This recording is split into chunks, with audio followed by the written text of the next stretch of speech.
Welcome back to Behind Track Limits, where this week we had the opportunity to chat to Callan O'Keeffe. We talked about all things racing, his love for roast dinner, and of course School of Sand.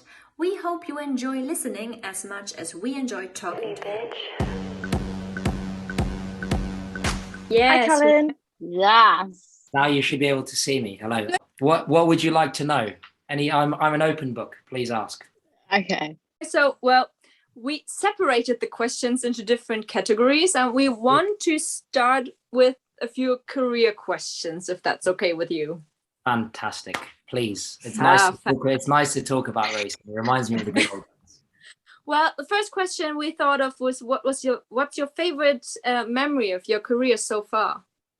I don't know, because I've been really, really lucky, to be honest with you, that I've had quite a few. So I only really started racing in 2009. So I did like club level karting, because literally it was like a little bit of a joke. It was like my parents were taking me on weekends and it was kind of just getting me out of the house. And then that went really well and I won that. And then they were like, oh, well, if you're going to do it properly, you might as well go into Europe and the World Championships and race. And it was like, okay, this is quite a big step up now. And that same year, there was Alex Albon, Verstappen, Leclerc, Gasly, a kid called Pedro Hildebrand, who's a karting world champion now. Jake Dennis, who's obviously just won Formula E. So it was like quite a good group, like grid of people. And that first year was the year that I finished third in the World Championships. It was like, I shouldn't really have been even at the World Champs. I just qualified by luck. That was a good race because I started 10th and it was the first kind of time I ever raced through the field a little bit. And obviously that was the photo of me and, well, it's Alex who won. It was Max second and it was me third. I was the kid in the blue suit. Oh, yeah, I know. R.I.P. And actually that whole race, I was really, really sick. I lost 7 kilos over the weekend, whatever that is in stone. I'm African. We don't do that. Don't do either. But I actually kept Pierre Gasly behind me the whole race. And there's a video of me being thrown into a swimming pool by my team with Gasly sort of looking really sad in the background. I mean, he got the last laugh now because he's in Formula One, but it was kind of like that. That I think was probably out of all the wins, out of everything, I think that was the moment that I kind of realized that actually there might be a career on the table and I might actually be quite good at this rather than just it being a bit of a joke. So I would say that was probably my best race in karting. My best race in cars was Formula Renault, a thing called the Gamma Racing Day in front of 70,000 people. I won. I took the fastest lap and I led every lap. And that was pretty cool. It was like walking out onto a podium in front of 30,000 crazy Dutch fans. We all know what they're like. A lot of them, it was like 11 o'clock in the morning. A lot of them were still pissed. It was from the night before. It was great. Lots of horns and blowing and yeah, proper. So those are my two favorite ones. And now, obviously, coaching young drivers, I'd say quite a nice feeling was when young Matt Rees in F4 won his first race this year. That felt quite good. I classed that in there because that felt like a bit of a win. So, it's nice to give back.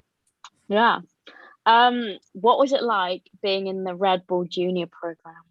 Oh yes, what a question! The question everyone always wants to know is Dr. Marko sort of like what he seems on TV? And the answer is yes, he is the most confusing man to understand in the entire world because I got to be careful what I say, but most people, I really struggle with people. I like race cars and animals. I love dogs. Like obviously anyone who follows me on social media knows I'm obsessed with dogs, especially my dog, who's super cute and the cutest dog in the whole wide world. Moving on. People are very, very complex to understand. And he is probably the most complex individual because he's so straightforward and to the point. So give you an example. When I first signed for the Red Bull junior team, young karting kid, 15 years old, dad gets a phone call from Dr. Marko saying, come to Silverstone, meet with him. It's the Friday of the free practice of the Grand Prix. Sort of sit down and he just looks across the table and is like, what? I would do like a terrible Austrian accent, but I'm probably not going to. Okay, I'll do it anyway. He was like, what is your goals in life? And I'm like, okay, I want to be a multiple Formula One world champion. And he's like, looks around the room and he goes, good. If you had said anything else, I would have ended the meeting there. And I'm like, whoa, this is welcome to, 2 years ago, I was racing club level karting. Like this is quite a big step up.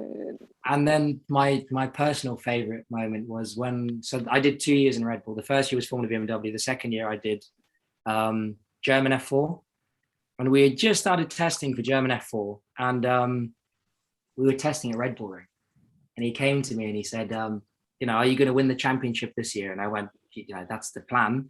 And he went, good, because if you don't win, South Africa won't be far enough for you to go. I was like, oh, okay, cool, thanks for that. Cheers, Helmut. Looking forward to the thanks for the sympathy. But you know what you're getting into when you sign it up for it, because the whole point of it is that it's meant to take drivers and make them champions, whether or not they need to be ready, basically, is the underlying point. There's not a great deal of development. It's more, are you ready for it now or are you not? And a lot of drivers aren't at the time, unfortunately. And sometimes it works. You know, you look at the success rate of drivers that have gone through. So it is exactly how it seems from the outside. Obviously, sometimes it's dramatized a little bit, but as a driver, you know exactly what you're getting into. So you kind of have to. Formula One is sink or swim, and you've got to swim, really. To be honest with you. What are your main career ambitions? Well, my career, unfortunately, because of COVID, is kind of stalled a little bit. I mainly do a lot of development work, sort of behind closed doors now for manufacturers. So a car company, because it tends to jump across, they'll ring me and go, can you come to Anglesey and do 5 days of testing in a GT3 car and tell us why it's not very fast? Or I get random phone calls from different, I'm kind of like a specialist of turning bad cars into good cars now because of my experience. But yeah, COVID kind of stalled things a little bit. Circumstance hasn't really been kind to me over the last few years. There's obviously things that you could do differently, but yeah, it's been a tricky few years. And I think that's sort of the inspiration for starting School of Send, the driver development stuff that I do, was because I made a lot of wrong choices. I got very unlucky. So at the moment, I'm really focusing on that. We've got a young driver who's in the fight for F4, got a couple of karting kids who are fighting for the British Championships and that. So I'm trying to utilize my time to, well, build a business, but also help young drivers, keeping myself active in various different forms behind the scenes. And I've had a couple of offers this year. They weren't the right ones. So hopefully next year I'll be back on the grid and driving. I'd like to do something with a roof. I'd like to do something like British touring cars, because I just want to sideswipe people and make contact and be a bandit, to be honest with you. I spent my entire career in single seaters driving things where if you make contact, you turn into an aeroplane. So it would be really, really nice to drive something where you can rub a little bit and, you know. So if there's any touring car teams watching that need a fairly quick South African racing driver, I'm offering my services to you. Please take them. Yeah, do it. Thank you. That is a glowing endorsement there. Yeah, do it. So the next question is, what would you do as a career if it wasn't like within motorsport? Outside of motorsport, what would you do? I used to be a really good footballer, but I gave that up to prove to my parents I was serious about racing. So when I was 11, 12, I was scouted by Portsmouth and Leeds when they were Premier League clubs. Oh, wow, yeah. I know every single bloke, right? That's our thing. Like, oh yeah, I would have been a Premier League footballer, but then I had a knee injury. That's like every guy you speak to, that's like 18 to 21. That's the spiel, isn't it? But I was an all right goalkeeper, so maybe football. But if something a bit less, I always wanted to be like an astronaut or go into space or something. I like something cool, but I didn't really have the grades to go into space. I didn't really have the grades to be an astronaut. There must be like a professional cookie taster or something like that, like something where I can get really fat and I don't have to worry about my weight. I'd be well up for that as well. I think that actually is, I see them sometimes pop up on social media. There is an actual thing for that. Am I going to have to get rid of my company and go start a new career in that now that you've told me? It is horrible. Could you spend your whole career Callan. being obsessed with weight limits, and then you sort of stop and you're like, doner meat tastes quite nice, doesn't it? And yeah, it just spirals from there, unfortunately. But yeah, so either astronaut, or if I was smarter, or something to do with tasting food and food critic. Perfect. Happy with that. There's my answer. Same. I'd be happy with that as well, to be honest. Oh, what a job that would be, to get paid to review food. Oh, lovely. Lovely. Get yourself on MasterChef. You know what, right? You joke about this, but I just can't cook. Like you know, people say they can't cook, and then there's people that like almost burn down the house trying to make an omelette. That's kind of where Me cooking beans. Yeah. Beans are a no-go in my house. I don't like those. As a food critic, I'm very particular about my taste in foods. Oh. Right. Again, anyone out there who would like to teach me how to cook, I need better education, learn how to count and how to cook. So Maths isn't my department. No. Welcome to the club. We can be in that same club together. Fine. Get it.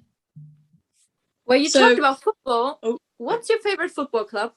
Just So by default, I support Manchester United because I've got an older brother. Woohoo! So, yeah, well, I've got an older brother who's a season ticket holder, and he's been the most die-hard Manchester United fan since before I can remember. So at risk of like him coming over to my house and killing me, I'm gonna say Manchester United. If you ask me who That's a very good choice. Well, thank you very much. I did think it was a great choice. As an avid football fan, I was thinking which is the best team in the world, and I had to choose Manchester United. okay. What's your biggest like achievement like to date? So what do you think it is, like personal or within your career? Oh, that's a big question. Is So learning how many to to cook an choose omelette from. without setting my house on fire, is that a big achievement for most That's people? a big Me, I that's think a- yeah, exactly. We're getting there step by step. I think, you know, the World Championship podiums, they were good. British champion. I've won races in almost every category I've raced across everything with very limited testing and mileage and experience and all that stuff. Obviously helping drivers as well. Like I said, I'm kind of, I wouldn't want to say unlucky, but I've fallen into some terrible circumstances that probably mean I haven't had as much opportunity from the results as I should have had. You know, bad timing, bad places, bad people, bad decisions as well. Don't get me wrong, I'm not perfect. But yeah, it's kind of one of those things where thankfully there's loads of career progression, there's loads of achievements. It's difficult to choose just one. The two World Championship podiums were really cool. Because they were both really unexpected and probably I shouldn't have been there. First car win, that was cool. Like I started my first.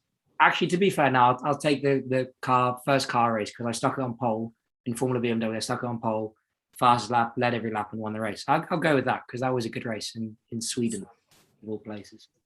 So yeah, there you go. Well, how was it starting motorsport way later than everyone else did? Well, the first hurdle was I used to be really what's the word? I was very chunky growing up, chunky yet funky. I was like 20, or what was I in kilos? I was heavier when I was 11 than when I am now, what I weigh now. So again, that's part of the reason why I was so good at football, because I was a goalkeeper and I basically blocked the goal.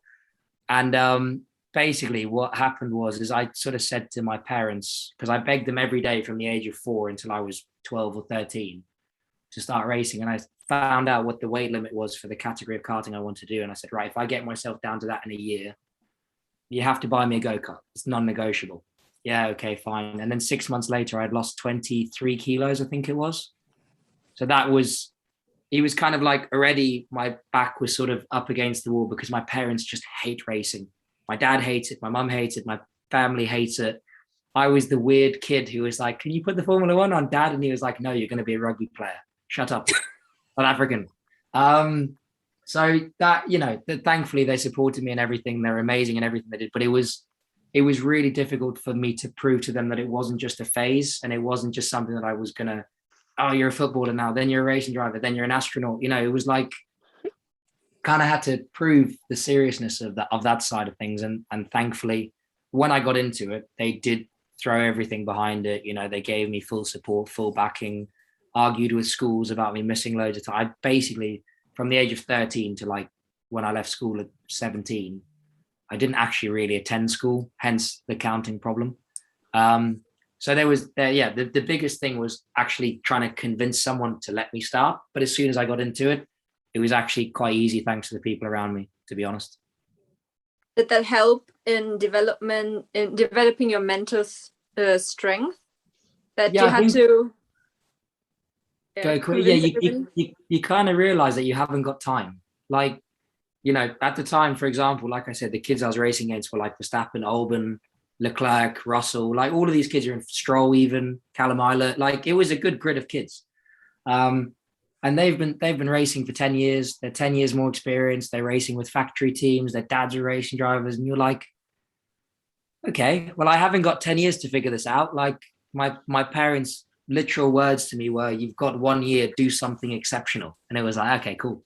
And I think being thrown in the deep end is probably the best thing you can do, because it gets rid of all excuses. It gets rid of any race. There's that thing about the racing driver book of excuses, right?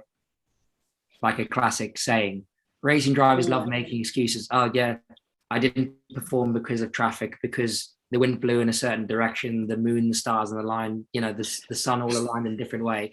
And when you haven't got time, there's no acceptance for that. And I think it definitely helps you. When I signed for Red Bull, I probably wasn't ready, but I was far more ready than I potentially should have been, given the level of experience, because I had to get everything done so quickly. So yes, to answer your question in a very long-winded way, as I normally do to be. If at any point I talk too much, just stop me, because I like talking. Right. Far too. How was it racing with Formula Renault Euro Cup, as it's been like known as Fernando Alonso's team? That was.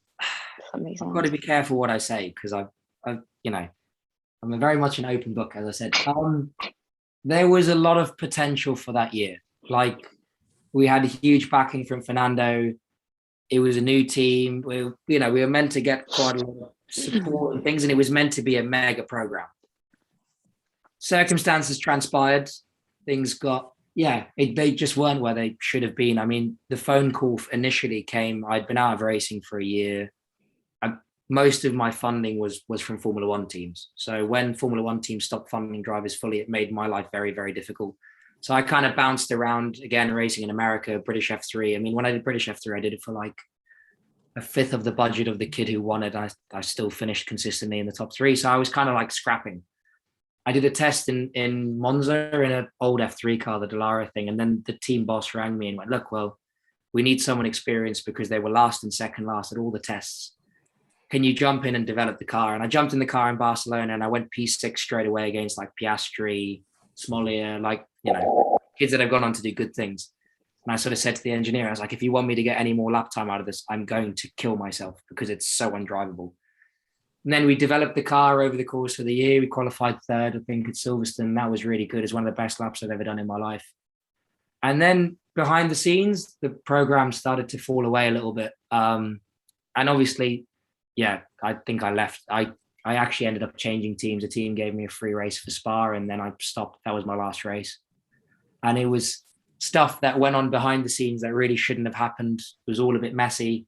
So on paper, it was a lovely opportunity. It was great to meet Fernando. I still talk to him occasionally. He's still very much in the loop. And it's a shame the opportunity kind of fell away the way it did. I'm in someone else's house, if you just heard that. And I think someone just broke in. Mike, are you okay, mate? Nah, he's all good. Like for great bloopers. Have you ever heard of a touring car driver called Mike Epps? Yes, I have. So I'm currently in the house of Mike Epps, because he's one of the coaches who works with us, and he looks after Matt Rees and F4. So this is unfortunately not my living room or my trophies, but so again, answer the question in a long-winded way. There was a lot of opportunity there. It didn't transpire the way it did, but opportunity has come from it, and I'm sure opportunity will come from it in the future. So yeah, for sure. Oh, that's good. So we're going to ask a few questions about the School of Send, because it's obviously a very big part of your life now. Free advertising, I love that. Please, yeah, go for it. Free advertising. Everyone, follow it. Please. Follow the School of Send. Yeah. So my first question is, where did the idea come from? So I never, kind of when you hear my story, I had great people around me, my family, the teams I raced, but I never really had like a one-on-one coach. And I kind of very thankfully, I started my career, I just won the whole way until I raced in German F4. And then German F4, the team's truck caught fire on the way to the first round of the year. They didn't have insurance. It was a really difficult year. Like, it was the first time in my career where I was faced with this thing of, I'm genuinely not in a car that's capable of winning. And I lost my way a little bit. And obviously it was very, very difficult. I was 16 at the time or whatever it was. So I kind of, when I worked out that COVID had hit and racing was, I've been coaching for the last 5 years, but it was kind of like, can we create an all-inclusive driver development program effectively? And it is literal 24-hour support, sim prep, post-event debrief, process, like literally everything a kid could need to be successful, and equally for families as well, because racing mums and dads, there's a lot of adrenaline, there's a lot of stress, there's a lot of money being spent, there's a lot of everything. So it's kind of, I remember my parents massively struggling with not knowing where to go, and they got screwed over a lot by people, because motorsport unfortunately can be a very hostile environment. Who knew? So it was kind of one of those things where it's like, okay, can we support the parents? Can we support the drivers that want to race through there? And can we literally leave it on the table so that there's no doubt in their mind about whether or not they're good enough, or whether or not they got enough support, or whatever it is, from both the parents and the driver's side. And thankfully it's going really well. All of our drivers are fighting for championships, which means we must do something right. They must do the exact opposite of what I tell them to do. And we're still growing and growing and growing. So hopefully in the next few years, you know, if I can't make it to Formula One, because barring winning the lottery, it's very unlikely, hopefully we can take a driver there and we can be a part of their success. Is the school like what you imagined, or is it more? I think I kind of started with, I don't really know where it was meant to go to. I just liked the name, because I grew up in karting and everyone was like, oh yeah, send it, like it's a cool name. And then I was like, I can call it O'Keeffe Driver Development. That didn't work. And I sort of, again, like most things in my life, I kind of started it a little bit as like, oh, well, at least people will remember the name and it'll be a bit of a joke. And then it's just grown really, really quickly. We've got 3-4 kids in karting. We've got F4. We've got drivers who we work with who we can't mention because of various different reasons, but they're all the way up to FIA F3. So it's kind of, I'd say more, because in the first year, I didn't really expect it to be at this level yet.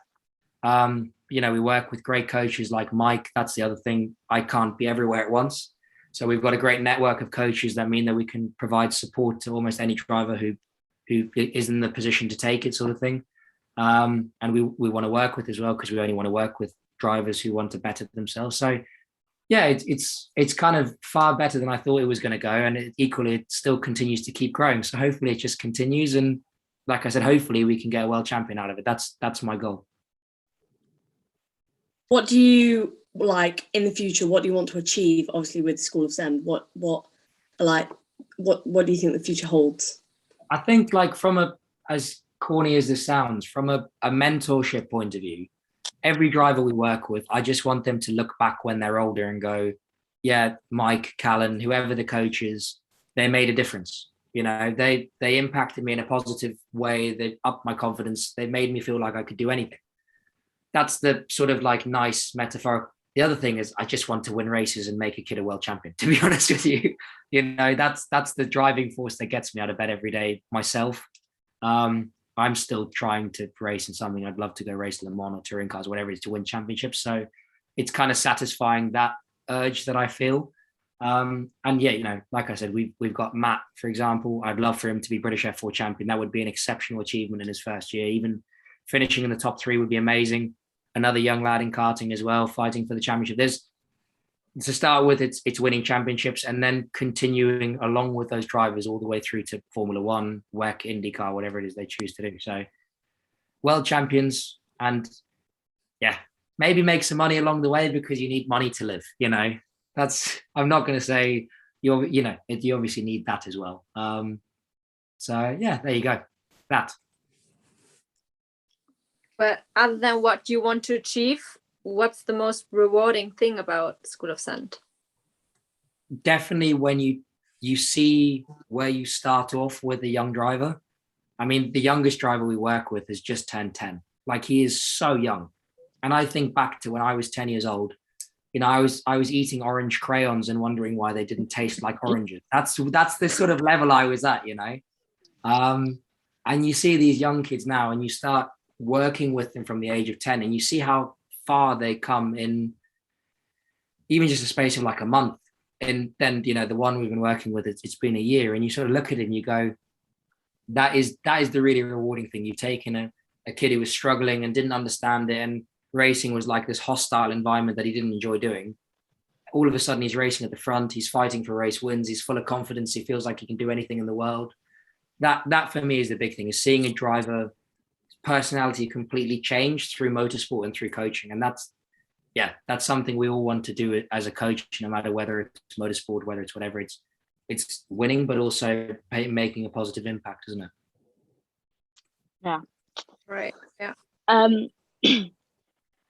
What's it like, what do you want people to know about School of Send? Like, is there Free anything? promotion. We're just really free good at our job. promotion. We're really good at our job. If you want to win races, in sim or in real life, you've got to be with School of Send. It's literally that simple. Mm-hmm. And Yeah. if you don't come with us now, we're going to be full up pretty soon. So yeah, if I was you, I'd get on Instagram at School of Send _ fire us a DM. We'll get you all the information you need, and we'll get you winning races in no time. So I think, the key thing with us is obviously the reason it's got kind of like a funny name as well is because I also, the secondary step of this is helping racing drivers on track, but I also want to help sim races, because I don't know how much anyone in the Zoom knows about sim racing, but it is an absolutely horrible world. Horrible. Because you practice and you practice and you practice. And then you jump on an online server feeling like you're the fastest, feeling like you're Max Verstappen, Lewis Hamilton, whatever. And then some accountant in a desk chair goes half a second quicker than you. And it is the most soul-destroying thing in the entire world, because sim races are absolute aliens. So we can help coach some sim races, and people spend people spend 20, 30 grand on a sim rig. Yeah, it's like ridiculous money. So there's a lot of people out there who spend a lot of money on really expensive simulator rigs, and they don't know how to drive them. So if you're those people, please get in touch and we'll make you faster, and we'll make it worth your while. Oh, do you know, you could give Nikita Mazepin and Mick Schumacher some lessons, because they don't have a sim. They don't have a sim? Yeah, it came out a few days ago that Haas don't have a simulator, so they go to races blindly, like not having a clue. No, they must have it. No. Okay, hang on a second. They're a Formula One team that doesn't have a simulator. If you believe Mazepin, then yes. Yeah, if you believe Mazepin, then. I'm very careful of the Mazepin hate. I'm terrified of the Mazepin fans, because you kind of like, you laugh at something and they're you're like, protective. They are protective of Bay, that's for sure. And he is definitely Bay. Like, I can't imagine having a Formula One team and having no sim. But I've got a sim. I've got a sim in York. If Haas or anyone from Haas is watching us, because I know they're very popular on the sim, I have a sim. Feel free to get Nikita, and if Mick wants to use it, he's always welcome. They'll get to see Mika. What else could you possibly want? Oh, I'll come. I only live 20 minutes from York, so I'll be there. Yeah, I'm probably not going to give out my location, because I don't actually know where I live. But I moved up to York in March, and I have no idea where I am. I have no idea what's around. I just know I like York, and I really like it. It is nice. A Sunday so roast what matters? wrap thing. Like, that is, there's like a place in York Centre that does like the Sunday roast in a wrap thing. Oh my God, I think I know what you mean. With the Yorkshire pudding around. Yep. That is, I know what you mean. That's made moving over to England worthwhile for me, because we don't do Sunday roast. So I had my first Sunday roast like 2 years ago, and it's the best thing in the entire world. Absolutely. They are. That's so good. Well, now you're hyping up for me. I've never had one. I think you need to get on that ASAP, because it will change your life. Yeah. Can you guys tell I like food? Yeah. We have the best. We have the best food. Yeah. The north over the south any day. Okay. While we're talking about food, have you tried the Oaty Biscuits from Aldi yet? Right. It's been a busy few months, all right? It's been what? Yeah, no, I haven't, unfortunately. I kind of forgot about that. I'm not going to lie to you. I think it was in a haze of confusion. I still feel like I've lacked sleep from that Daytona 24-hour thing. Oh, same. Oh, that was exceptional moments. I mean, we're thinking about doing it. We're going to get a proper School of Send team together and do some sim races, I think, and stream them. Wow. But no is the answer. As I've said to you the last 3 times you've asked me, I will go out tomorrow and buy some. I won't. But yes, we need evidence. Yeah, I will. What I'll do, I'll make you a deal, right? I'll try and get some tomorrow, and I'll get a photo, hopefully, of Matt Rees on pole position on Saturday at Silverstone, and I'll take a photo with one in the background, or Matt in the background. That's life complete. Yeah. Leave it with me. I'll get my team of people on it. I'll get my.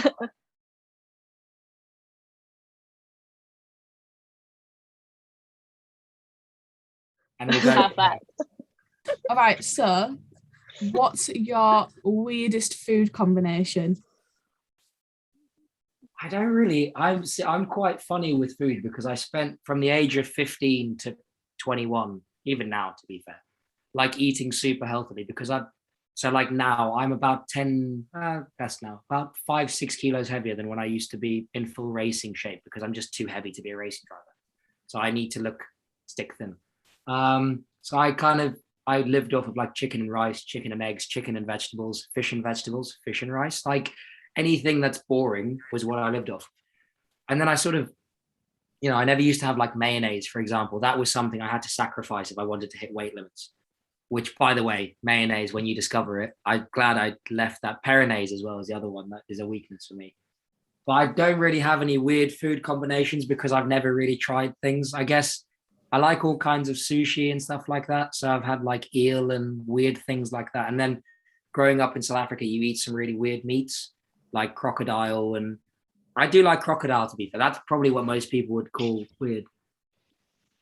It's like a hybrid of chicken and steak. It's really good. It's different. Wow. Oh, I was fully sat for about 2 hours on TikTok watching videos of people cut chicken tenders. Oh, when they do the knife thing, and they scar. Oh, that is. So when I can't sleep on a race weekend because I'm stressing, that is literally exactly like I open TikTok and I'm just there and I'm like food, dog, food. Oh. Honestly, it's the spicy chicken tenders that get me. I have this one of them just cutting chicken, and I'm just like, I haven't had dinner yet, right? Like I've just come straight off a coaching call. All this talk about food is really not helping me. Oh, shall we move on from the food questions? Can we move on from the food questions, please? Otherwise, I'm just gonna have to take my laptop and go for dinner. I'll place it in the restaurant and be like, yeah. So outside of racing, what do you do to switch off and relax? Work mainly. I have 10 drivers to look after, and racing drivers are disasters. So I like sport, like I train a lot. It's boring. I don't want to. The problem is, right, people ask these questions, and as a racing driver, everyone answers, I like sport and I like spending time with my family, and I cuddle my dog, all of these things. I feel like racing, the problem with it is it doesn't allow you to have a normal social life. So, for example, last night, we all went rental karting with a load of touring car people. That's the first fun thing I've done in ages. I finished 16th, by the way. That was very embarrassing. Yeah. I got an get the racing driver book of excuses out. I had an absolutely terrible engine, over the weight limit, didn't have my proper helmet, all of that stuff. But yeah, I haven't really had a lot of opportunity to do fun things. I like going to music festivals. That's something I used to really enjoy before COVID. So there's a festival in Spain called Benicassim that I used to go to every year with my brother. And that's basically just like, when Danny Rick sort of goes on holiday and he sort of disappears off of social media for like a week. And then there's been videos emerging of Danny Rick enjoying himself in cutting loose from being a racing driver and let's say keeping hydrated with various different, liquids that aren't water. I read books and I play chess. There you go. Living the lifestyle. That's quite good. Playing chess. Yeah. What would be like your main advice to someone like experiencing like setbacks in their career? I think the key thing is keep going. Like the problem with motorsport in general, whether you're an engineer, mechanic, racing driver, whatever it is a very cutthroat world. It's the only place in the world where there's no job security in anything you do. but it's kind of the thing that kills careers in motorsport is just giving up, because it is very difficult. So if you just keep, it sounds like the most obvious advice in the world, but if you just keep persevering, eventually it will change, whether it's luck, whether it's circumstance, whatever it is, it will get better. So yeah, my general advice is stick out the, I don't know if I'm allowed to swear in this, but I swear quite a lot. I was going to say, you know, you can stick out the bullshit, literally just, you know, don't let other people affect you. Focus on doing your job as well as you possibly can and being the best that you could be at that. And it will all work out in the end. Trust me. That's wise advice. That I should take. Motivational. And if you really struggle, just drink a lot with everyone else, because, you know, a couple of beers in the evening. Yeah. Sorry.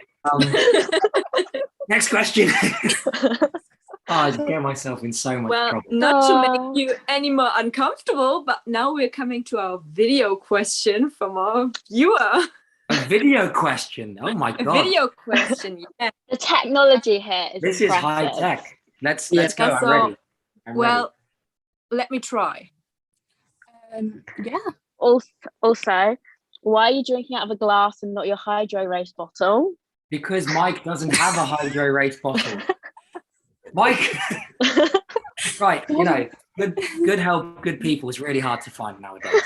I'm going to see Daniel from Hydro Race, Mr. O'Connor himself.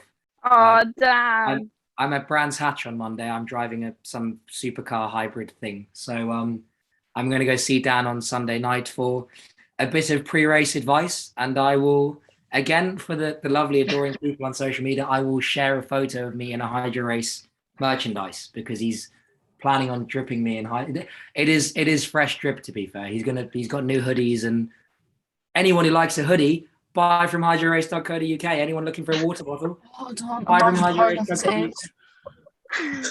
What was that? So poor, I can't afford anything else, but you know, I might have to invest. He can't sponsor you, he sponsors me. I'm really sorry. I would love to hand over that sponsorship. Doesn't work like that. I'm here punting the product. All the links.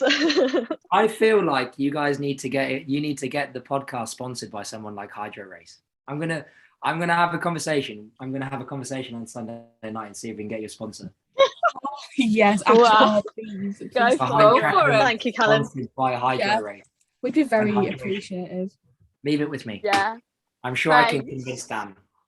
I'm feeling like a winner today. Well, you guys are giving me free advertising, so why not help everyone else?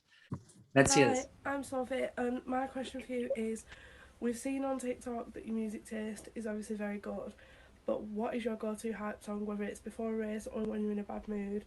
What's that one song that you listen to hype yourself back up? Thank you. Wow. Such a good question. Right. So Sophie's pulled one out of the bag there. I have a very diverse music taste. Like, it is everything from like busted to like gangster rap and everything in between, indie, whatever it is. And it really depends on where I start. So if I start near the back of the grid, it's a bit like, it's like heavy gangster rap. Like, I'm coming through. Do you know what I mean? If I'm at the front, something a bit more chilled, something indie. I like Catfish and the Bottlemen and Cortinas and stuff like that. Again, shout out the North. And then there's like the midfield where you kind of have to be ready for every eventuality. So you've got like a little bit of EDM. To be fair, I would say like, so I get quite stressed even when I coach. And I have been listening, like I sort of put an AirPod in my ear, and I've been listening to the songs of like 2010. So like Pitbull and stuff like that. So everyone's stressing out, and I'm just there like, I knew my rent was going to be laid about it a week ago. Yeah, you get it. So yeah, mixed bag is the answer to that. But yeah, Sophie, great question. That was well worth the wait for that. I really enjoyed that. Yeah, great. Really enjoyed that. We do have a few more of those, if you're willing. Crack on. Next one is from our birthday girl, Amelia. It is a host, but she was too busy out on the town with her father. So hang on, I've been sacked off for a night out. Yeah. She I'm has not turned having that. 18 today. Well, happy birthday, but you know what better way to happy birthday than with me? But, okay, fine, I'm okay. Not hurting. Yeah. Crack on, Amelia. Oh, Hoping you well, and I'm really sorry that I couldn't be there to ask you personally my question, but I was just wondering, where do you get your helmet inspiration from? good question. I mean, there's part of me that obviously, happy birthday, Amelia. Not hurting at all that you've. I mean, I get it. We all love a night on the town, but still, after I've cleared my schedule to be here, it does hurt a little bit that you weren't here. Helmet inspiration. To be honest with you, so the guy that designed my first helmet was Miles Murphy from MDM. He's the guy who does all of Lando Norris's helmets and Perez as well. And I kind of made friends with him because he was racing karting at the same time as me. And I sort of just said to him, can you design me a helmet? And he designed it. And I just sort of stuck with it. It's a bit Kimi Räikkönen, but I've kind of not really put much thought and attention into it. The only one I really focused on was the Monaco one a couple of years ago, because obviously it was like 40 years to the day since Jody Scheckter won there as a South African, and that was a really cool thing to like pay homage to him. But I kind of, it was like he gave me my first ever helmet design. It was like, here you go, this is nice. I was like, cool. Well, racing drivers keep them, so I just keep them the way that. And I've always had like a South African flag and stuff like that to try and pretend to be African, even though I don't really sound like it. So a bit of a Kimi Räikkönen answer. Is it's just there, and that's my inspiration. Thanks, Miles. If you need a helmet design, use MDM Design. I am all these companies. I need commission. All these companies. Do friendships in competitive racing last? No, absolutely not. Absolutely. I hate everyone I've ever raced against. Everyone. Absolutely. There is no person. And you walk past each other in 5 years down the line, you walk past, hey mate, how are you? Yeah, good. And then as you walk away, you're like, whoa, he was a dick, wasn't he? Like, that's kind of how it works, really. But you can't be friends. You've got to be competitive. And it's the same in teams, inter teams, even in F4, F3, F2. The first person you've got to be is your teammate. So you just absolutely hate them. Especially you hate them when they're beating you. So yes, it's all sunshine and rainbows this side. Not really the answer that people probably wanted, but yeah. Next question. Wow. Right. I think we have Alvy's question up next. He's one of our blog team members. Right, let's hear this question from your man. Hi, Callan. It's a huge pleasure to ask you a question. So your experience in the Redbull Academy, did they help you anyway, or was it just you proving yourself to them what you can do? Because I heard that, they don't provide much things. They just have expectations of you, and they're more of a talent spotter than a talent developer. Cheers for answering my question. Well, it's a huge pleasure to answer that question as well as be asked it. Sorry you couldn't be here like half the 24 other people, but thank you for sending it in. The sort of answer to your question is like Red Bull is very much talent spotting. It's mainly focused on finding drivers who they can fast track to Formula One. They do have sim development, and they provide you with a fitness coach and all of that stuff. But I wouldn't say it's development specific. I would say it's more focused on assessment. There's little bits of development, obviously, but it's more assessment based.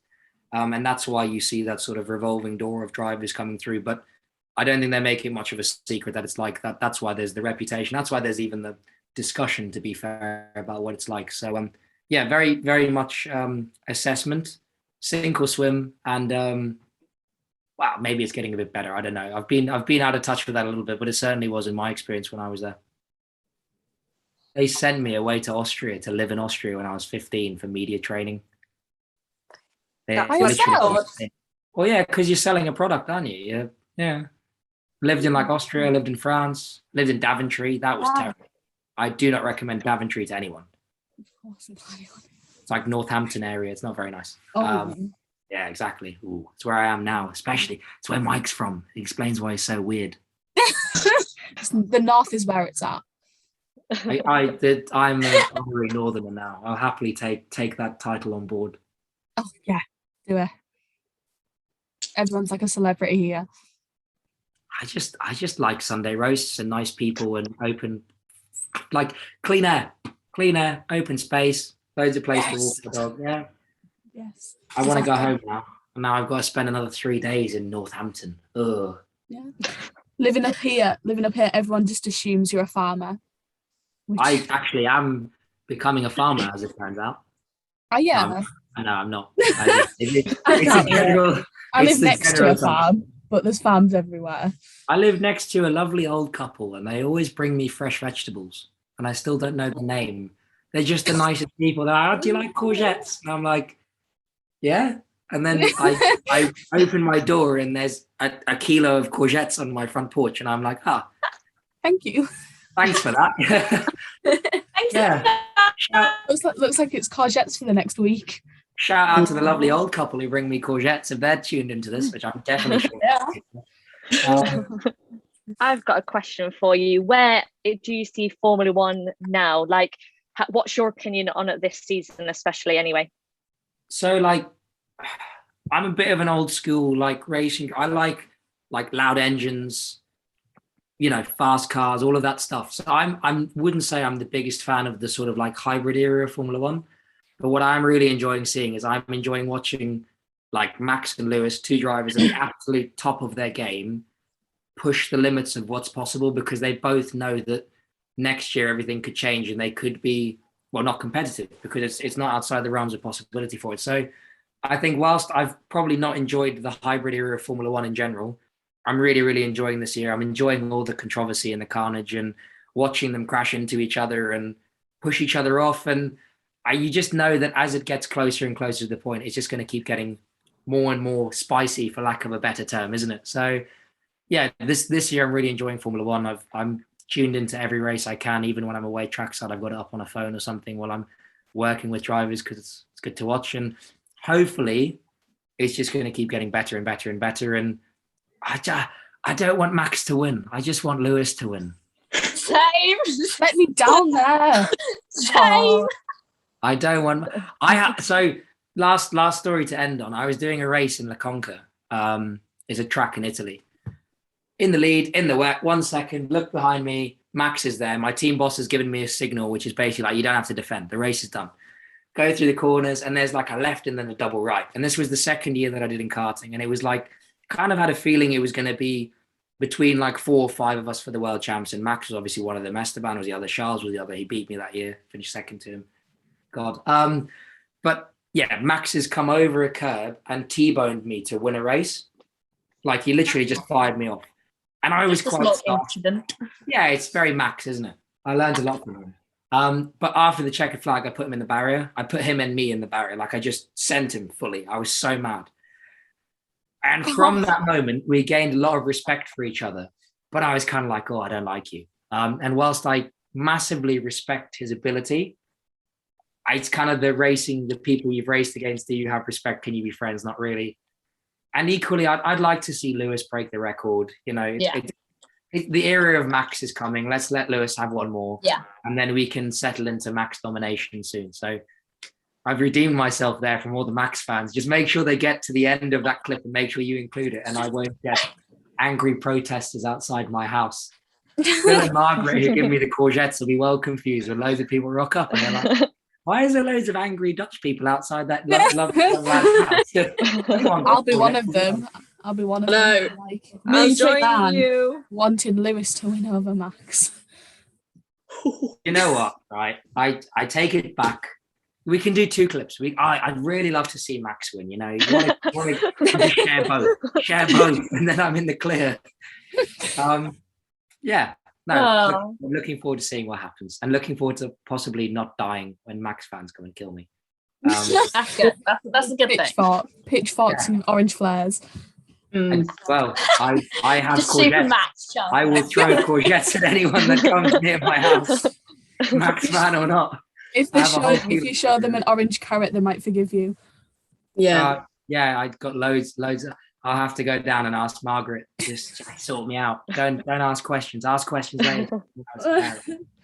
On that incredibly weird note, Yeah. I'm probably going to go and get myself some dinner. It's been an absolute pleasure talking to all of you. Thank you so much, Thank Callan. you. Thank you.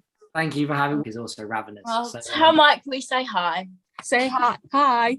Mike, Hi, they Mike. said you're really shit at touring cars, mate. Oh. Hang on a second. I'll go get Mike. Come on. This is the sound. There's 24 of them. Are you putting me in front of 24 people? No, there's Hey, only Mike. 5 in this. They Hi. couldn't be Hi, both. Mike. Hi. This is touring car superstar Mike Epps. Apparently. Wow. Well, and also sensational driver coach. So if we ever come on in the future, it's his house. By all means, bring him on. He's got great social media following. It's been a pleasure. Oh God, I enjoy anyone like to ask you. Mike? Enjoy your dinner. Well, no, okay, fine. That's Yeah, cool. enjoy your tea. Enjoy your tea. It's been a pleasure. Thank you very Thank much. you. Bye. And I will Bye. speak to you all soon. Cheers. Bye. Bye. Bye. Bring the action.